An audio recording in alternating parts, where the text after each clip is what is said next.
जय सच्चिदानंद। आध्यात्मवेत्ताओं के अनुसार प्राण तत्व ही जीवनी शक्ति है। इसका जो जितनी अधिक मात्रा में संरक्षण एवं ब्रह्मांड व्यापी प्राण से आकर्षण अवधारण कर लेता है, उतने ही अंश में वह जीवनी शक्ति के भरपूर माना जा सकता है। आप प्राण विद्या को जान ले, आत्मसात कर ले, तो आप एक ब्रह्मांड के साथ कनेक्ट हो जाते हो। जब ये कनेक्ट हो जाते हो तो परमात्मा की प्राण शक्ति अविरत आपके अंदर अपनी मौलिकता, अपने गुणधर्म लेकर आपके अंदर अवतरित होती रहती है।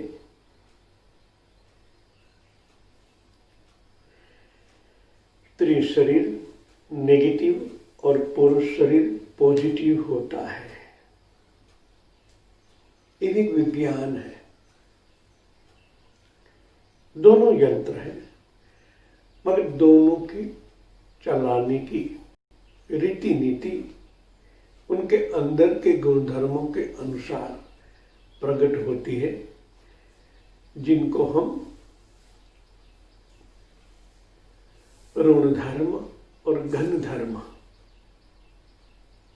इस शरीर की बनावट लेफ्ट राइट स्त्री में भी होता है, पुरुषों में लेफ्ट और राइट होता है, मगर उनकी बनावट धनात्मक और ऋणात्मक ऋणों के ऊपर अवलंबित है।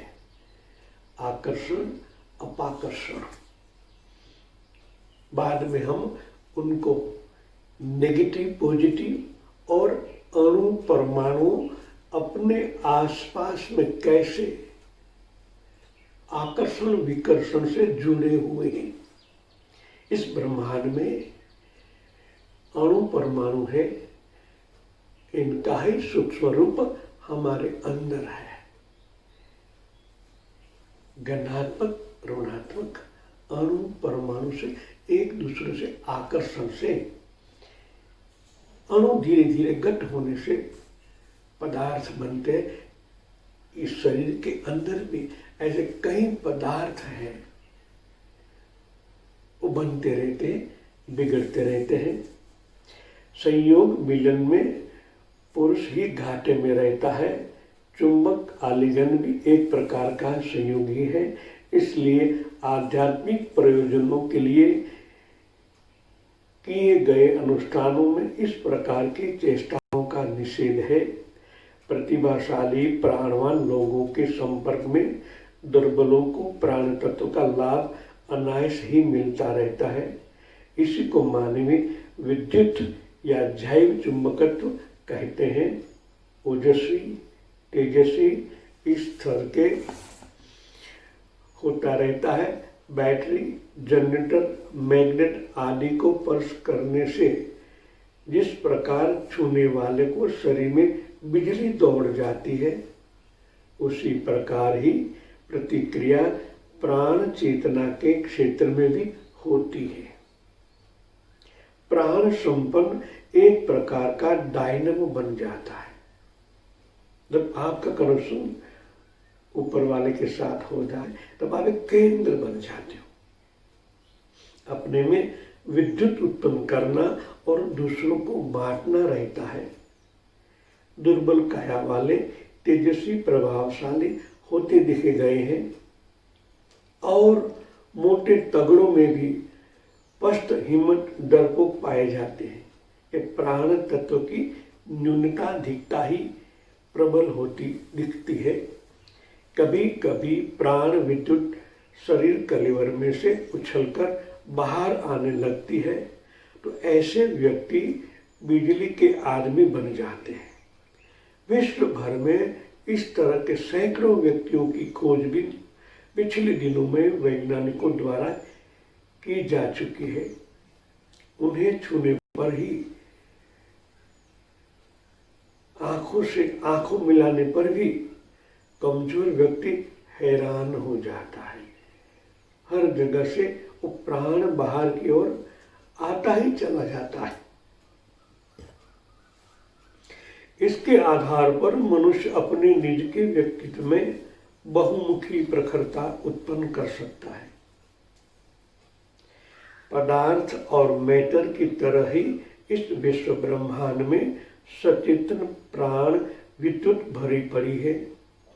हम सभी प्राण विद्युत के लहलहाते महासागर के मध्य रहते हुए भी प्रातः उसमें अनभिक्ष है। हमसे हर कोई मनुष्य प्राणायाम जैसे उपचारों से उनकी अतिरिक्त मात्रा उपलब्ध कर सकते हैं और महाप्राण बना जा सकता है। शरीर में जिस प्राण विद्युत का अवतरण उस स्थान पर होता है जिसे ब्रह्मरंध्र या सहस्त्र कमल कहते हैं। इस विद्युत उत्पादन केंद्र को वैज्ञानिक भाषा में रेक्टिलियर एक्टिवेट सिस्टम कहते हैं। यहीं से सचेतन स्फुरलिंग इलेक्ट्रॉन इम्पल्स उत्पन्न होते हैं और मानवीय मस्तिष्कीय तंत्र और समस्त मस्तक में फैल जाते हैं। इतना ही नहीं, वे काया के विभिन्न अवयवों तक अपनी तरंगे फेंकते हैं। सिर के विभिन्न स्थानों पर यंत्र के रज्जु मेरुदंड के माध्यम से आगे बढ़ते हैं और सर्वत्र प्राण विद्युत का संचार कर उसे नवीन प्राण चेतना से भर देते हैं। अर्थात जो इस प्राण को जान लेता है उस पर प्रज्ञा के रहस्य भी प्रकट कर लेता है।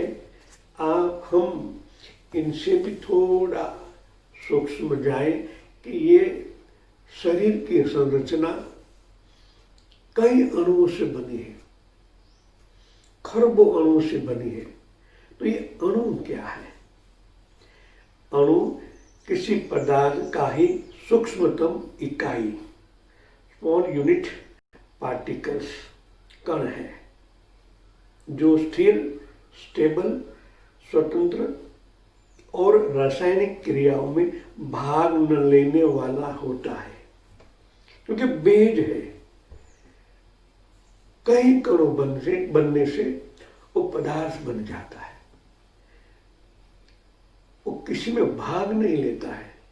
जब वो भाग लेगा तो ये ढांचा ही गिर जाएगा। कई अणुओं से पदार्थ बनता रहता है और घट होता रहता है।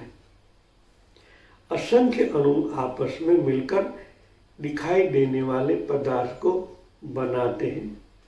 अणु के गुणधर्म पदार्थ के गुणधर्मों समान होते हैं।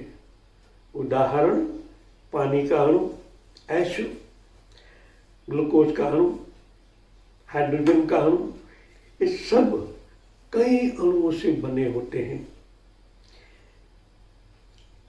इनकी रचना तत्व एलिमेंट, तत्व वह पदार्थ है जिसका प्रत्येक अणु मॉलिक्यूल समान संरचना व समान गुणधर्म वाले दो या उनसे अधिक परमाणु से बना होता है। अणु से परमाणु और भी सूक्ष्म है।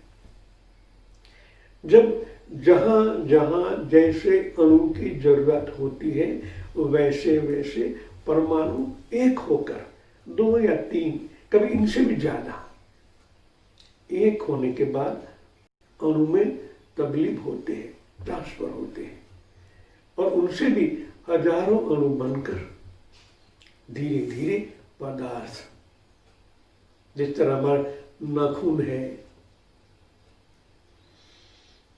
और भी जो शरीर की इकाई है जिसको हम हार्ड का क्या कहते हैं, मेरे को अस्थि, हाँ अस्थि बनते हैं तो उनसे बनते हैं।